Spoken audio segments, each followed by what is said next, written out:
Hello everyone, welcome back to my YouTube channel वांगशियान and emotions. I hope आप सब अच्छे नहीं हो तो हो जाओ यार। आज गाइस मैं थोड़ा ज़्यादा टायर्ड हूँ, तो हो सकता है आज के पार्ट में मेरा वॉइस थोड़ा सा टायर्डिंग लगे, पर मैनेज करना। एंड प्लीज़ प्लीज़ कमेंट्स करना, आपके कमेंट से मुझे हिम्मत मिलती है टायर्ड होने के बाद भी मैं एफएफ शेयर करूँ। अगर आप कमेंट करोगे तो मेरी हिम्मत यूँ ही बनी रहेगी। खैर चलिए आगे के पार्ट को स्टार्ट करते हैं। लास्ट पार्ट हमने छोड़ दिया था जब शूशे से विंग की बहस हुई थी, और विंग जिसने ये मानते हुए कि हाँ ठीक है शूशे उसके ऊपर नज़र नहीं रख रहा था, ये बोलते हुए वो अपने कमरे में वापस चला गया था। जो क्वार्टर उसे मिला है वहाँ पर वो चला गया था। शूशे अपने रूम में चला गया था, जहाँ पर उसके रूम मिला हुआ है वो तो गुसु का शिष्य है, तो उसके लिए अलग रूम्स है। वांग जी जिसने खुद को जाकर ट्रीट किया और उसने अपने चोट लगने की बात को अपने तक रखने का फैसला किया कि वो किसी को नहीं बताएगा कि उसे चोट लगी है और कैसे लगी है। अब नेक्स्ट डे मॉर्निंग में जहाँ पर वी इंग जो काफ़ी देर तक सोता है, आज जियांग चेंग उसे जगाने के लिए नहीं आया था, इसलिए विंग काफ़ी देर तक बस सोता ही रहा। देन विंग खुद से उठता है जब क्लास उसकी ख़त्म हो चुकी थी। जब फिनिश हो चुकी थी तब विंग जागा था, तो बस क्या था फिर तो। लेकिन विंग उसने खुद से कहा कि क्या ही फ़र्क पड़ता है। विंग जो कि अच्छे से रेडी वेडी होता है और बाहर आ जाता है। उसने कल रात को ही अपने शूशु को खत लिख दिया था, और उसने वहीं से जहाँ से वो आ रहा था वहीं से उसने खत भेज दिया था कि अंकल को यहाँ आना होगा। उसकी जियांग चेंग से कोई बहस हुई है जिसकी वजह से उन्हें कल सुबह के सुबह यहाँ आना होगा। उसने एक बहुत बड़ा फैसला लिया है और उसने कहा कि वो मैडम यू को भी अपने साथ लेकर आए। जियांग फैमियान दूसरी तरफ जिन्हें जब ये खत रिसीव हुआ था मॉर्निंग में सुबह सुबह, तब वो बहुत ज़्यादा हैरान थे। एक तो विंग जो कि रातों रात खत भिजवाता है और ख़त में ये भी लिखता है कि मैडम यू को अपने साथ लेकर आओ। मैडम यू जो कि विंग को बिल्कुल पसंद नहीं करती है, मतलब ऐसा नहीं है कि वो उसे बिल्कुल भी पसंद नहीं करती है, वो करती है, पर जब भी उनके मन में ये ख्याल आता है कि विंग की मदर कौन है, उनकी नफ़रत विंग के ऊपर फूट पड़ती है। पर उन्होंने विंग से उतनी नफ़रत कभी नहीं की, वरना वो विंग को अपने एक सेक्ट में यूँ रहने नहीं देती। विंग इतने चैन से रहता है, कहीं भी मन आए वहाँ घूमता है। वो उस पर रिस्ट्रिक्शंस लगाती हैं, और इसलिए ज़्यादा लगाती हैं क्योंकि उन्हें लगता है कि जियांग फैमियान का प्यार विंग के लिए ज़्यादा है, क्योंकि विंग की मदर कौन है इसके कारण है। और जियांग फैमियान अपने बेटे जियांग चेंग से उतना प्यार नहीं करते, उतना सपोर्ट नहीं करते उसे जितना वो डिज़र्व करता है, इसलिए वो और ज़्यादा चिड़ी चिड़ी रहती हैं। वो एक मदर है और ये सब कुछ फील करना उनके लिए लाजमी है, बहुत नॉर्मल सी बात है। इस बात में कोई भी आशंका नहीं है कि उन्हें विंग क्यों पसंद नहीं है। अभी जियांग फैमिया जो हैरान थे विंग के लेटर में मेंशन किए गए शब्दों को सुनकर पढ़कर, जिसमें लिखा था कि वो बहुत ज़रूरी बात का अनाउंसमेंट करना चाहता, जिस बात का अनाउंसमेंट शायद जियांग फैमिया को अच्छा ना लगे, इसलिए वो मैडम यू को अपने साथ लेकर आए। मॉर्निंग में जहाँ पर विंग जो क्लासेस में लेट तो पहुँचा ही था, लेट क्लासेस में पहुँचने के बावजूद आज उसे डांट बहुत कम पड़ी थी, ऐसा विंग को महसूस हुआ। शायद कुछ अलग बात है।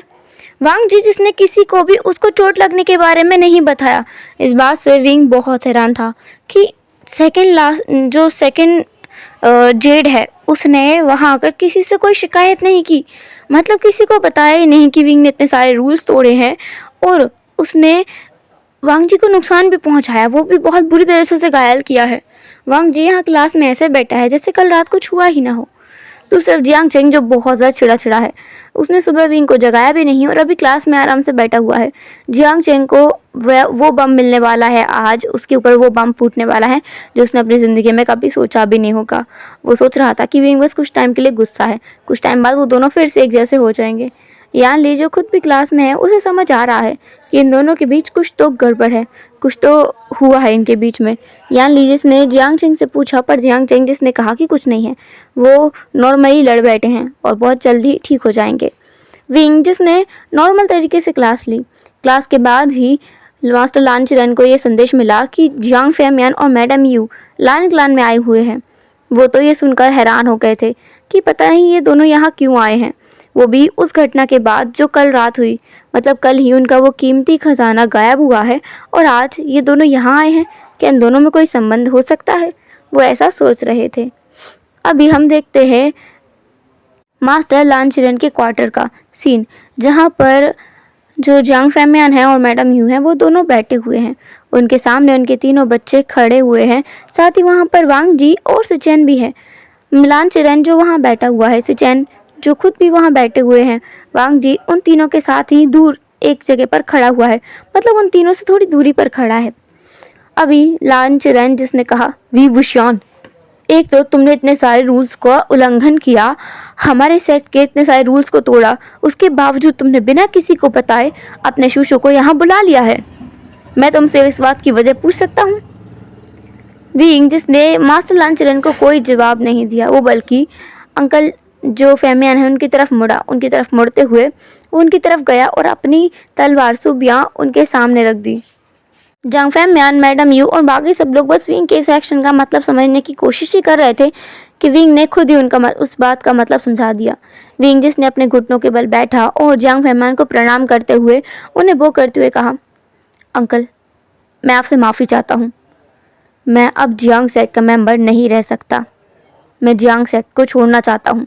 ये सुनकर वहाँ खड़ा हर एक शख्स हैरान हो गया था। जियांग फेमियन तुरंत खड़े हो गए। उन्होंने कहा, विंग क्या हुआ है? तुम इतना बड़ा फैसला कैसे ले सकते हो, वो भी हमें बिना बताए? क्या बात है बेटा, मुझे बताओ। विंग जिसने कुछ नहीं कहा, वो बस 2 कदम पीछे हट गया। जियांग फेमियन जो आगे आए, मैडम यू जो देख रही थी कि विंग कुछ बोल नहीं रहा है, जियांग चेंग जिसने खुद भी विंग के पास आकर उसका कॉलर पकड़ लिया और उससे कहा, वी वुशियान, मैं जानता हूँ कि हमारे बीच झगड़ा हुआ, लेकिन इसका ये मतलब नहीं है कि तुम सच में जियांग सेट को छोड़ दोगे। ये बात बहुत छोटी सी थी, मैं तुम्हें बस बाहर जाने से रोक रहा था तुम्हारी चिंता करके, लेकिन तुम तो एहसान फरामश हो ना, तुम ऐसे कैसे हमारे सेट को छोड़ सकते हो, अपने घर को छोड़ सकते हो। यान ली जो खुद भी विंग के इस फैसले से बहुत हैरान थी, यान ली विंग के पास आई और उसने कहा, आशियान क्या हुआ है, तुम मुझे बता सकते हो, तुम तो मुझसे हर एक बात शेयर करते हो ना, बोलो क्या बात है। विंग जो अभी भी कुछ नहीं बोल रहा था, मैडम यू जो अब खुद खड़ी हुई, उन्होंने कहा, बस बहुत हुआ, दूर हटो सब लोग। जियांग फेमियन ना चाहते हुए भी अपनी वाइफ की बात मान लेते हैं और थोड़ा दूर हट जाते हैं। उन्हें बहुत गुस्सा आ रहा था अभी मैडम यू के ऊपर कि ये लड़की कैसी है, उनका बच्चा जिन्हें उन्होंने बचपन से पाल पोस के बड़ा किया है, वो उनका घर छोड़ने की बात कर रहा है, उनका परिवार छोड़ने की बात कर रहा है। कि इस औरत को अभी भी कोई फ़र्क नहीं पड़ता है। मैडम यू जिन्होंने विंग की तरफ देखा और कहा, वी वुशियान, तुम अपने आप को क्या समझते हो, तुम हमारे परिवार में मेरी मर्जी के बिना आए थे और तुम हमारे परिवार को मेरी मर्जी के बिना नहीं छोड़ सकते। ये सुनकर वहाँ खड़ा 4 लोग हैरान थे। विंग खुद भी हैरान था इस बात को सुनकर, क्योंकि जहाँ तक उसे पता है मैडम यू तो उसे बिल्कुल पसंद नहीं करती ना। असल में ऐसा नहीं है, मैडम यू बस विंग की माँ को पसंद नहीं करती, उन्हें विंग से भी बस इसी बात से चिढ़ रहती है। ऐसा नहीं है कि वो विंग को मौत के घाट उतरने पर मजबूर करना चाहती हूँ, वो विंग से नफरत नहीं करती, बस उसे नापसंद करती हैं। किसी को नापसंद करने में और नफरत करने में ज़मीन आसमान का अंतर होता है। वही अभी मैडम यू के साथ था। मैडम यू जिन्होंने विंग पर गुस्सा किया, उन्हें डांटा और उससे कहा कि वो ऐसे जियांग सेट को नहीं छोड़ सकता, पर विंग अपने फैसले पर अडिग था। उसने कहा कि कोई उसे बांध कर तो जियांग सेट में नहीं रख सकता, वो खुला परिंदा है और वो अब जियांग सेट का हिस्सा नहीं रहना चाहता, इसलिए वो शुशु की दी गई तलवार भी उन्हें लौटा रहा है। अब उसे उम्मीद है कि जियांग सेट के जो जियांग लीडर हैं, जियांग लीडर फेमियन, इस तलवार को संभालेंगे या फिर इसे कचरे के ढेर में फेंकेंगे, उसे नहीं फ़र्क पड़ता है, पर उसने उस चीज़ को लौटा दिया है और उनका शुक्रगुजार करता है वो इतने सालों तक उसका ख्याल रखने के लिए। लान सेट के लान चलान को भी उसने वो किया और उनसे माफ़ी मांगी अपनी गलतियों के लिए।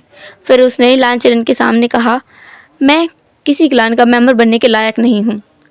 मैंने कल रात को आपके छोटे नेफ्यू लान वांगजी उसे इतनी बुरी तरह से घायल किया है कि अभी वो चलने के लायक भी नहीं होना चाहिए था, पर पता नहीं क्यों और कैसे वो यहाँ आज खड़ा हुआ है। अगर आप उसे चेक करेंगे तो आपको पता चलेगा कि उतनी उसके अंदर आत्मिक शक्ति की कमी है। मैंने उसे बहुत बुरी तरह से घायल किया था।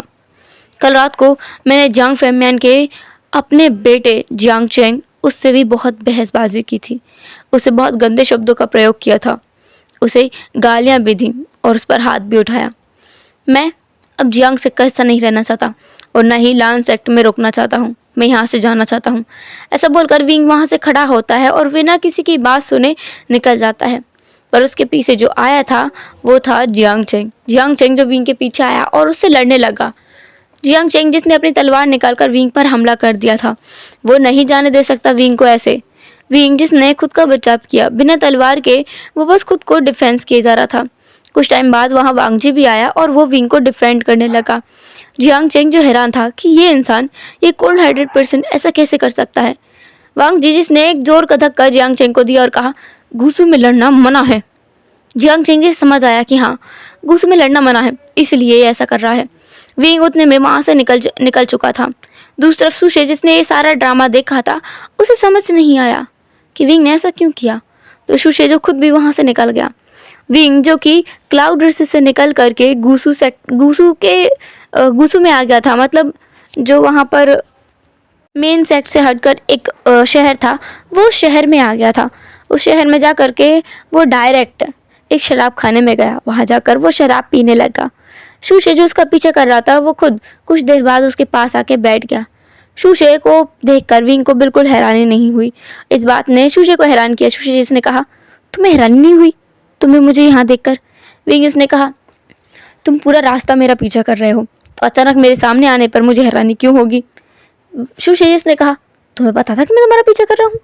विंगस ने कहा, तुम्हें क्या काम है अब? देखो मेरा मूड बहुत ख़राब है, फिलहाल तुम्हारे लिए अच्छा होगा कि तुम मुझसे दूर रहो। सुशेष ने कहा, विंग मैं तुम्हारा दोस्त हूँ और बस मैं तुम्हें यहाँ पर कंसोल करने के लिए आया हूँ। मैं जानता हूँ जो कुछ तुम्हारे साथ हुआ बिल्कुल गलत था, बहुत गलत था। लान वांग जी, ये सब उसकी की वजह से हुआ होगा, मुझे पूरा यकीन है। दूसरा तुम्हारा भाई, नहीं, जियांग सेक लीडर का वो बेटा जियांग चैंग, वो कितना ज़्यादा घमंडी है, तुमने देखा है उसे? वो हमेशा तुम पर रौब जमाता है, तुमसे लड़ता रहता है, तुम्हें नीचे सिखाने की कोशिश करता है। हाँ, अच्छा किया तुमने जियांग सेक छोड़ दिया। मैं भी सोच रहा हूँ कि लान सेक छोड़ दूँ। विंगस ने कहा, अच्छा होगा तुम छोड़ दो, मुझे नहीं लगता कि तुम्हें लान सेक्ट में और रहना चाहिए। तुम भी छोड़ दो, फिर हम लोग एडवेंचर पर चलेंगे। तो कब छोड़ रहे हो लान सेक्ट? सुशेष ने कहा, सोच रहा हूँ जल्दी छोड़ूंगा। विंगस ने कहा, आज तुम आज जाओगे और गूसू छोड़ कर आओगे हमेशा हमेशा के लिए। सुशेष ने कहा हकलाते हुए, क्या? नहीं, ऐसा नहीं हो सकता, ऐसे कैसे मैं सेक्ट छोड़ सकता हूँ? तुम्हारी बात अलग है बुचियान, मेरी बात अलग है। विंगस ने कहा, क्यों अलग है बताओ? तुम वांगजी से इतनी नफरत करते हो जितनी मैं जियांग चेंग से करता हूँ। मुझे लगता है तुम तो मुझसे भी ज़्यादा नफरत करते हो उससे, पर क्यों नहीं छोड़ सकते? तुम्हें छोड़ना होगा। अगर तुमने आज गूसू नहीं छोड़ा तो मैं तुम्हें छोड़ दूंगा। सुशे जैसे बहुत गुस्सा आ रही थी अभी विंग के ऊपर। ये विंग करना क्या चाहता है? विंग क्या उसे ट्रिक खेल रहा है उसके साथ? सुशेष ने कहा, विंग तुम ये बात नहीं समझते, मैं तुम्हारी तरह पहले कोई राजकुमार नहीं रहा। विंग ने तुरंत कहा, मैं भी कोई राजकुमार नहीं था, मैं एक नौकर का बेटा हूँ, तुम्हें याद रखना होगा ये बात। और वैसे भी जियांग सेक्ट में मैडम यू मुझे एक नौकर के बेटे की तरह ही मानती है, और अब जब मैंने सेक्ट छोड़ दिया है मुझे पूरा यकीन है वो औरत मुझे कभी दोबारा अपने सेक्ट में नहीं आने देगी। खैर, तुम अगर मेरे साथ नहीं चलना चाहते कोई बात नहीं, मैं खुद जा रहा हूँ। सुशे जो एकदम हैरान हो गया, उसने कहा कि ठीक है। वो गूसू जा रहा है और क्लाउड से जा करके वो ये बता देगा कि उसने भी क्लाउड से छोड़ दिया है। विंगजिस ने तुरंत अपना हामिस हिला दिया। उसने कहा कि वो इसी धर्मशाला में रुकेगा और शाम तक सुशे के आने का वेट करेगा। सुशे जो कि वहाँ से निकल गया और वो बस सोच रहा था कि कैसे वो सिचुएशन को संभाले। वो गूसू छोड़ना नहीं चाहता है। अगर वो गूसू छोड़ देगा तो उसकी रेपुटेशन पूरी मिट्टी में मिल जाएगी। उसका अपना कोई नाम नहीं है, कोई रुतबा नहीं है, वो क्या करेगा? सुशे जिसके दिमाग में तुरंत एक ख्याल आया, क्यों ना वो अपना कोई और सेक्ट स्टार्ट कर दे। सुशे जिसका सरनेम शू है, तो क्यों ना वो शू क्लान बना ले अपना। यह आइडिया बुरा नहीं है, अच्छा आइडिया है, और इस बारे में वो कब से सोच रहा था कि वो अपने नाम से कोई सेक्ट बनाएगा। ये मौका भी अच्छा है। वो ये बात का तर्क दे सकता है कि यहाँ पर वी भूषण जैसे एक काबिल योद्धा की कोई कदर नहीं है, वहाँ वो कैसे रुक सकता है? खुद ही सेक्ट छोड़ देगा। इससे सबको ये भी लगेगा कि वो विंग का रिस्पेक्ट करता है और वो चाहे कोई छोटा हो या बड़ा हो, सब लोगों को एक बराबर मानता है। ये सोचकर सुशे जो वहाँ से खुशी खुशी निकल गया। दूसरी तरफ जो विंग है अपनी धर्मशाला के अपने कमरे में पहुंचा और उसने खिड़की को खुला रखा। कुछ टाइम बाद उसे पता था कि कोई आया है अंदर और उसे अच्छे से मालूम है कि ये कौन है। विंग जिसने तुरंत कहा, तुम्हें नहीं लगता है तुम जैसे नोबल लोगों को मेरे पास नहीं आना चाहिए? तुम जैसे अच्छे नाम वाले व्यक्ति अगर मेरे साथ रहे तो उनका नाम डूब जाएगा। वांग जी जो वहाँ आ गया था, वांग जी इसने खिड़की को बंद किया और विंग के पास आ गया। उसने विंग को पीछे धक्का दे दिया था। वांग जी को चोट लगी है, फिर भी वांग जी के अंदर इतनी हिम्मत है, इतनी ताकत है कि उसने विंग को वॉल पर पुश कर दिया। विंग जिसने बिल्कुल भी प्रोटेस्ट नहीं किया, क्योंकि उसे पता है अगर वो प्रोटेस्ट करेगा तो वांग जी को चोट ज़रूर लगेगी। वांग जी इसने कहा, मुझे एक बात बताओ, तुम ये सब कुछ क्यों कर रहे हो विंग? विंग इसने कहा, मसलान, तुमने क्या अभी मुझे विंग कहा? तुम्हें मुझे इतने इंटीमेट नाम से नहीं बुलाना चाहिए, ये किसी की बेइज्जती करने के बराबर है। और लान वांग जी, तुम्हें यहाँ नहीं आना चाहिए, तुम्हें अपने सेक्ट वापस लौटना चाहिए। मैं वो सेक्ट छोड़कर आया हूँ और अब मैं जियांग सेक्ट का हिस्सा नहीं हूँ, तो मैं तुम्हें कुछ भी कर सकता हूँ और मुझे रोकने वाला भी कोई नहीं है। वांग जी जिसने कुछ नहीं कहा, वो बस वहाँ पर रुका रहा। वांग जी ने विंग को छोड़ा और विंग के बेड पर जाकर बैठ गया। विंग जो हैरान था, विंग ने कहा, वांग जी तुम यहाँ कर क्या रहे हो? तुम यहाँ क्यों आए हो? वांग जी जिसने अपने रूप से उस पेंटिंग को निकाला और रखा और कहा, तुम अगर मुझे इसका मतलब समझा दो तो मैं चला जाऊँगा, अगर नहीं समझा सकते तो कोई बात नहीं, मैं यहीं रुका रहूँगा। विंग जब ये सुनता है तो उसे हैरानी होती है। उसे जहाँ तक पता है वांग जी इस तरह का इंसान तो बिल्कुल नहीं है। विंग को शक हो रहा है। विंग जिसने कहा, और मैं तो ऐसा क्यों करूँ? वांग जी इसने कहा, तो ठीक है, मैं भी यहाँ से नहीं जाऊँगा। विंग इसने कहा, मत जाओ, मेरा क्या जाता है? तुम्हें क्या लगता है कि यही एक धर्मशाला है गुसू में?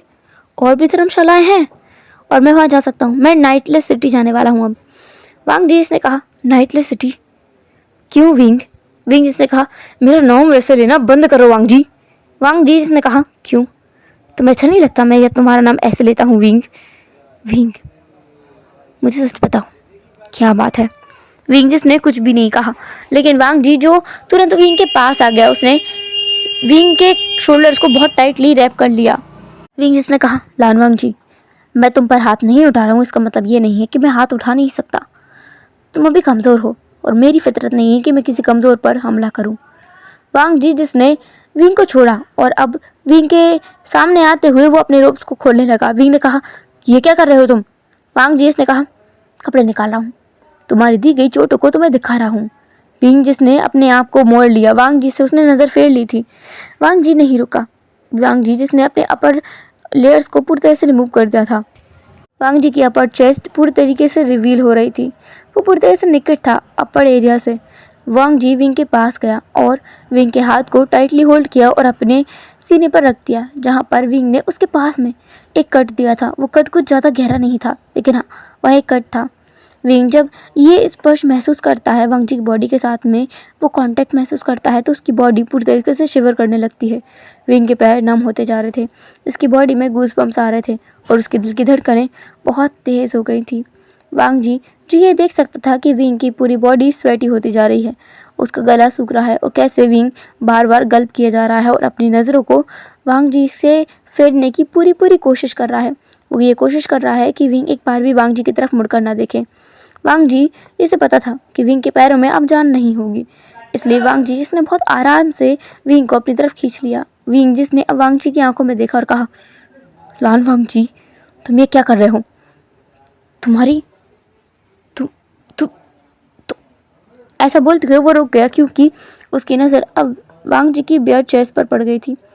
उसकी नज़र पहले वांग जी की बेयर चेस्ट पर थी, फिर उस घाव पर पड़ी जो कल रात को उसने ही वांग जी को दिया था। उस घाव पर विंग जो हाथ फैलाने लगा, ना चाहते हुए भी वो उस घाव को देख रहा था। विंग जिसने धीरे से विस्पर करते हुए वांग जी से पूछा, क्या यहाँ दर्द हुआ था? वांग जी ने कहा, हाँ बहुत। उम्मीद नहीं की थी कि तुम सच में मुझे मारोगे, इसलिए ज़्यादा दर्द हुआ। तुम तो ऐसे नहीं थे ना विंग? विंग जिसने वांग जी की तरफ देखकर कहा, हाँ। वांग जी ने कहा, मैं तुम्हें जानता हूँ, तुम ऐसे नहीं थे, तुम ऐसे क्यों बन गए हो विंग? विंग जिसने कहा, तुम किस बारे में बात कर रहे हो वांग जी? मैं कुछ नहीं समझ पा रहा हूँ। विंग जिसे एहसास हो रहा था कि अब उसे वांग जी को यहाँ से भेजना होगा, तो विंग जिसने कहा, नहीं वांग जी, अच्छा यही होगा कि तुम वापस चले जाओ। वांग जी जो टच से मस नहीं हो रहा था, विंग जी से हाथ हार कर अपना तालिस्मान निकालना पड़ा। उस तालिस्मान का इस्तेमाल करके वांग जी से उसने कहा कि वो गुसू जाएगा, अपने जिंगशे में जाएगा और तब जा कर के इस तालिस्मान को खुद से रिमूव कर देगा। वांग जी जो तुरंत खिड़की से निकल गया। क्योंकि उस तालिस्मान का असर वांगजी पर होता है। विंग को ये बात पता है।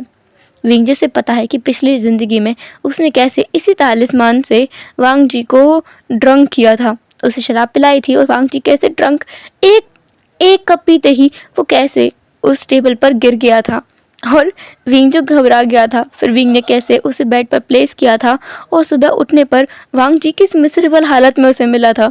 वांगजी कितना ढीठ है ना, उस टाइम पे वांगजी ने सज़ा ले ली थी और वांगजी जिसे विंग सज़ा दिलाना नहीं चाहता था, उसने अपनी गलती कबूल भी की थी इसलिए ताकि वांगजी को सज़ा न मिले।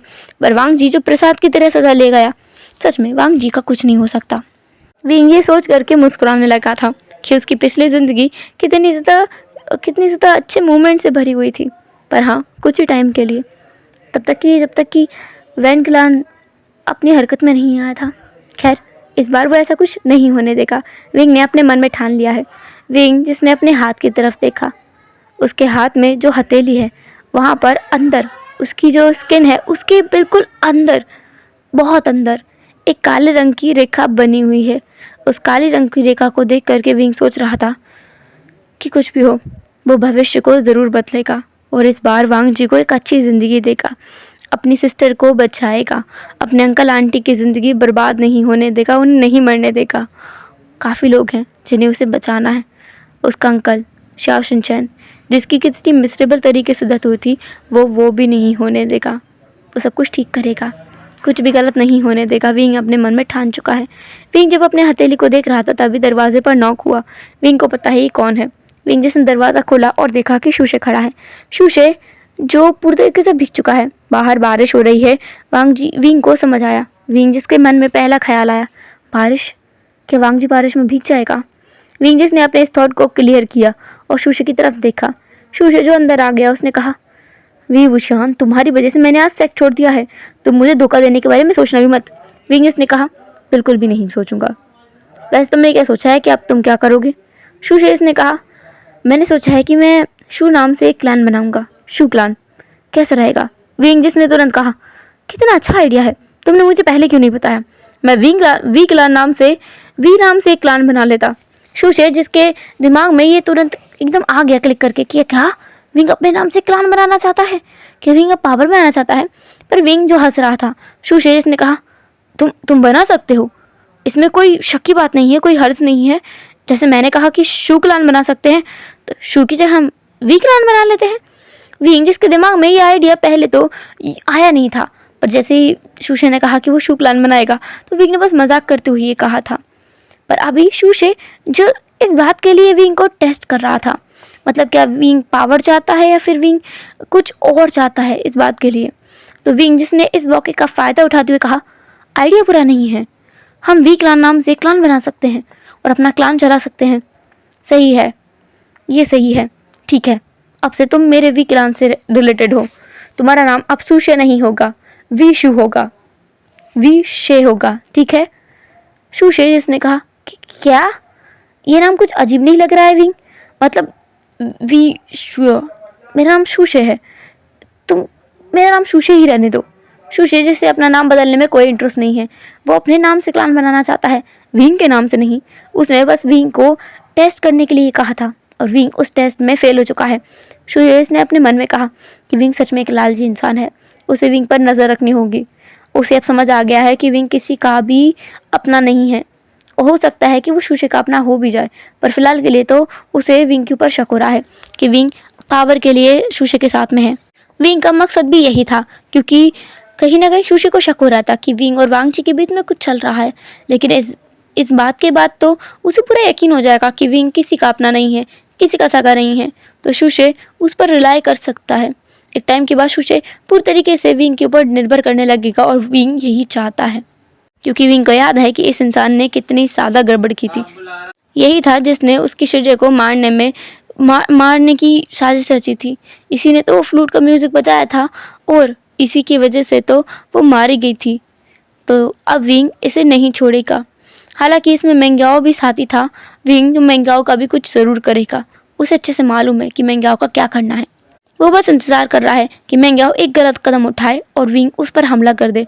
उसे ज़िंदा नहीं छोड़ेगा विंग, क्योंकि विंग की ज़िंदगी को बर्बाद करने में एक उस इंसान का भी बहुत बड़ा रोल रहा है। फिलहाल के लिए तो वो सुशी से शुरुआत कर चुका है और कोई एक व्यक्ति भी है जिससे उसने शुरुआत कर दी है। उस व्यक्ति को वो तड़पा तड़पा करके अपने पास रखेगा, उसे जान से नहीं मारेगा, बस उसे तड़पाएगा। दिन रात विंग को वो देखेगा और तड़पेगा, क्योंकि विंग ने उसे अपने प्यार के जाल में बुरी तरीके से फंसाया है, बहुत बुरी तरीके से। हेलो एवरीवन, तो कैसे रहा आज का पार्ट? जो भी है जैसे भी कमेंट जरूर करना। एंड हाँ, आज के पार्ट में एक चीज़ तो क्लियर हो गई कि विंग है जो फ्यूचर से लौट कर आया है। एंड आपको काफ़ी और चीज़ों का भी हिंट मिल गया होगा। एंड नेक्स्ट एपिसोड में काफ़ी और सारी चीज़ें क्लियर हो जाएंगी। जैसा कि मैंने पहले भी कहा था कि ये स्टोरी कोई ज़्यादा बड़ी स्टोरी नहीं है, शॉर्ट स्टोरी है, तो ये जल्दी से ख़त्म हो जाएगी। एंड मैं उम्मीद करती हूँ ये स्टोरी आपको पसंद आ रही है। जो भी जैसे भी लग रही हो कमेंट ज़रूर करना, क्योंकि मैं कमेंट्स रीड करती हूँ। चलो फिर मिलेंगे नेक्स्ट एपिसोड में, तब तक टाटा, बाय बाय, निकल रखना, बाय बाय।